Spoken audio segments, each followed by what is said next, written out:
गोरी बहनों का जादुई मेकअप किट। कुसुम, अगर मेरी बेटी सलोनी के पैर इतने शुभ नहीं होते तो आज मुझे भी पैसे कमाने के लिए शहर जाना पड़ता। आप सही कह रहे हो जी।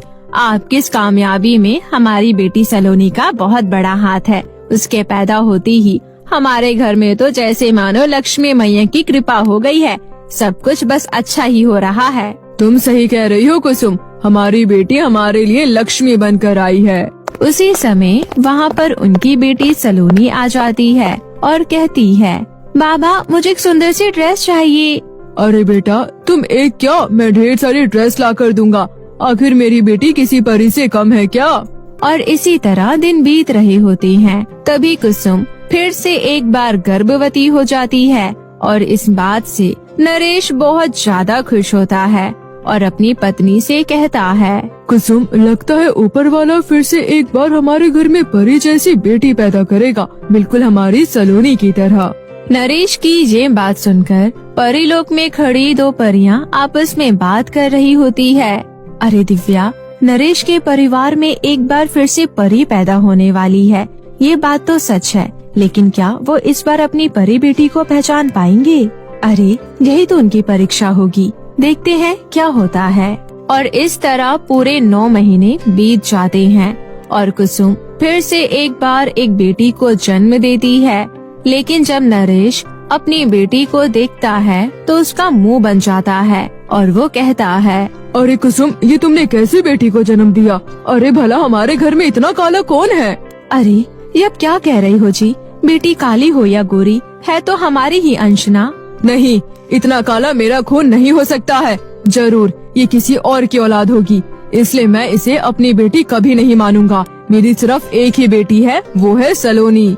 नरेश की ये बातें सुनकर कुसुम को बहुत बुरा लगता है, लेकिन वो कर भी क्या सकती थी। इसलिए वो अकेले ही अपनी बेटी मल्लिका को प्यार किया करती थी, क्योंकि नरेश और सलोनी मल्लिका से बहुत ज्यादा नफरत किया करते थे। और इसी तरह वक्त के साथ साथ दोनों बहनें बड़ी हो जाती है। तभी एक दिन सलोनी मल्लिका से कहती है, अरे माँ ने तो तेरा नाम मल्लिका रख दिया है, इसका मतलब ये नहीं है कि तू मल्लिका जैसी खूबसूरत है। अरे तू तो खूबसूरत नहीं है, इसलिए माँ ने तेरा ये नाम रखा है। चल अब हट मेरे रास्ते से। दीदी, आप मुझसे इतनी नफरत क्यों करती हो? आखिर मैं आपकी छोटी बहन हूँ, और अगर मेरा रंग काला है तो भला इसमें मेरी क्या गलती है?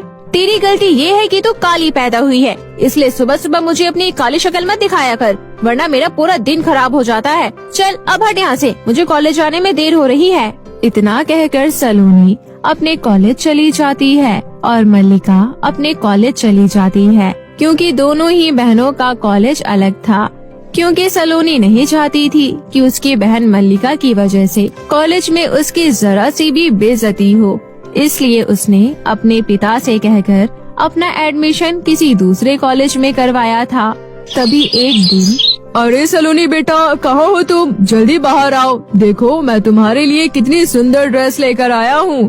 अरे वाह पिताजी, ये ड्रेस तो सच में बहुत ज्यादा सुंदर है। उसी समय वहाँ पर मल्लिका और उसकी माँ कुसुम भी आ जाती है। तभी मल्लिका कहती है, सच में दीदी, ये ड्रेस तो बहुत ज्यादा सुंदर है और ये ड्रेस तो आपके ऊपर और भी ज्यादा सुंदर लगेगी। बंद कर अपनी ये बकवास, कोई जरूरत नहीं है मेरी बेटी के कपड़ों पर नजर लगाने की। पिताजी, मैं दीदी के कपड़ों पर नजर क्यों लगाऊंगी? मेरे पास तो जितना है मैं उसमें बहुत खुश हूँ। लेकिन मैं तेरे इस पिताजी शब्द से खुश नहीं हूँ। मैंने तुझे कितनी बार मना किया है कि तू मुझे पिताजी मत बोला कर। मैं नहीं हूँ तेरा पिता। देखिए जी, आज आप फिर से एक बार मेरे चरित्र पर उंगली उठा रही हैं। मैं ये बात बिल्कुल भी बर्दाश्त नहीं करूँगी।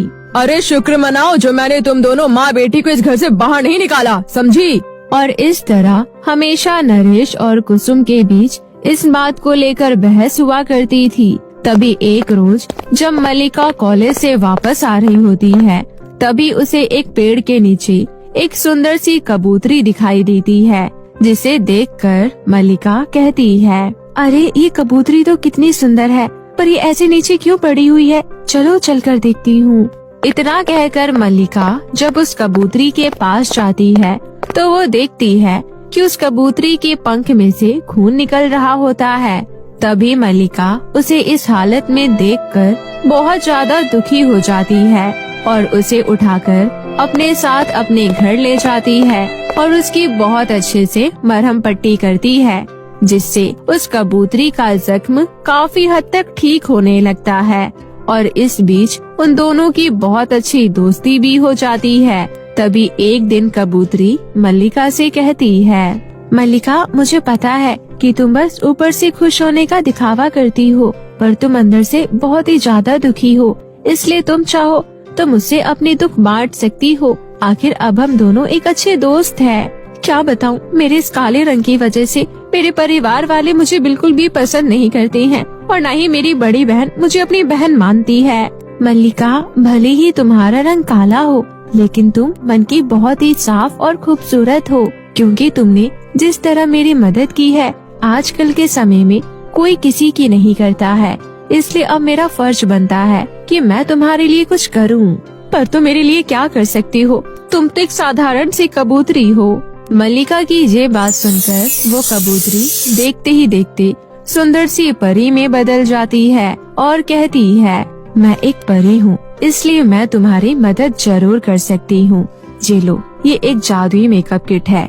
इसे लगाते ही तुम इस दुनिया की सबसे खूबसूरत लड़की बन जाओगी। लेकिन एक बात का ध्यान रखना, इसे लगाकर अगर तुम अमावस्या की रात घर से बाहर निकलोगी तो तुम्हारा चेहरा हमेशा के लिए काला हो जाएगा। इसलिए इस बात का ध्यान रखना। इतना कहकर वो परी वहाँ से गायब हो जाती है। लेकिन दरवाजे के बाहर खड़ी सलोनी उस परी की सारी बातें सुन लेती है। इसलिए वो तुरंत मल्लिका के कमरे में जाती है और कहती है, अरे मल्लिका, मेरी बहन, तू मुझे भी एक बार ये मेकअप किट इस्तेमाल करने देना। मल्लिका अपनी बहन की मीठी बातों में फंसकर उसे वो मेकअप किट दे देती है और अगले दिन मल्लिका भी उस मेकअप किट को इस्तेमाल करके बहुत ही ज्यादा खूबसूरत हो जाती है, जिसे देखकर उसकी माँ कुसुम और उसका पिता नरेश बहुत ज्यादा हैरान हो जाते हैं और फिर वो अपनी दोनों बेटियों को ही बहुत ज्यादा प्यार करने लगती हैं। तभी एक दिन अमावस की रात नरेश को अचानक से हार्ट अटैक आ जाता है। तभी नरेश अपनी बेटी सलोनी से कहता है, सलोनी बेटा, मेरे दिल में बहुत ज्यादा दर्द हो रहा है, तो मुझे जल्दी से हॉस्पिटल ले चल। अपने पिता की ये बात सुनकर सलोनी को अमावस्या की रात की वो बात याद आ जाती है और वो अपने पिता को हॉस्पिटल ले जाने से मना कर देती है। तभी मल्लिका कहती है, कोई बात नहीं दीदी, मैं पिताजी को अस्पताल लेकर जाऊंगी। पिताजी, आप चिंता मत कीजिए, मैं आपको कुछ नहीं होने दूंगी। इतना कहकर मल्लिका अपने पिता को कार में बैठाकर अस्पताल लेकर जाती है, जहां डॉक्टर उसके पिता का इलाज करते हैं। लेकिन उस रात मल्लिका का चेहरा फिर से काला हो जाता है और जब नरेश को होश आता है तो वो कहता है, अरे ये तुम्हारा चेहरा फिर से काला कैसे हो गया? कल तक तो तुम एकदम दूध की तरह गोरी थी। अपने पिता की ये बात सुनकर मल्लिका उसे परी की बताई हुई सारी बातें बता देती है, जिसे सुनकर नरेश की आंखों में आंसू आ जाते हैं और उसे अपनी गलती का एहसास हो जाता है। तभी वहाँ पर वही परी प्रकट हो जाती है और कहती है, यहाँ जिसकी बात चल रही है वो परी मैं ही हूँ।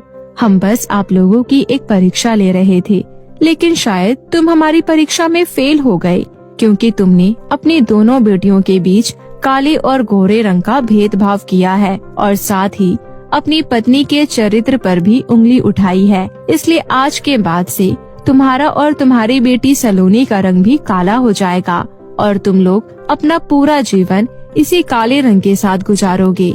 और मल्लिका, तुम फिर से पहले की तरह खूबसूरत हो जाओगी, क्योंकि तुमने अपने बारे में ना सोचकर अपने पिता की तबीयत के बारे में सोचा। इसलिए आज से तुम एक हंसी खुशी जिंदगी गुजारोगी। और इस तरह मल्लिका की जिंदगी खुशियों से भर जाती है और उसका पिता नरेश उसे अपनी बेटी की तरह प्यार करने लगता है, क्योंकि उसे समझ आ गया था कि काले और गोरे रंग से कोई फर्क नहीं पड़ता है, बल्कि इंसान का मन साफ होना चाहिए।